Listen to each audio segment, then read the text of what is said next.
A controversial accusation. In a magazine interview, Congressman Jim Moran of Virginia hits the American-Israel Public Affairs Committee. AIPAC is the most powerful lobby and has pushed this war from the beginning. I don't think they represent the mainstream of American Jewish thinking at all, but because they are so well organized, they have been able to exert power. The group tells CNN it took no position on the Iraq War. The number 2 House Democrat was quick to dispute Moran's charge. I think he certainly ought to retract his remarks and indicate that he believes that he was inaccurate on the facts. But a recent book by Professors Walt Mearshimer and Stephen Walt also criticizes the influence of Israel's supporters on U.S. foreign policy. And former President Jimmy Carter voiced his own concerns in his recent book on Israeli-Palestinian relations.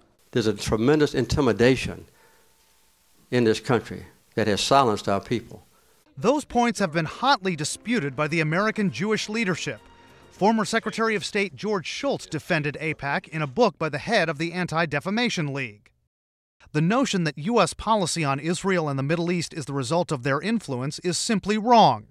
As to whether Jewish voters supported the invasion, Jewish voters in general are more anti-war than the rest of the electorate. They were more anti-war in 2003, when we first got into the Iraq War, than the rest of the electorate. Today, Moran's office said it is not the Jewish people, but an organization aligned with the Bush administration that he critiqued.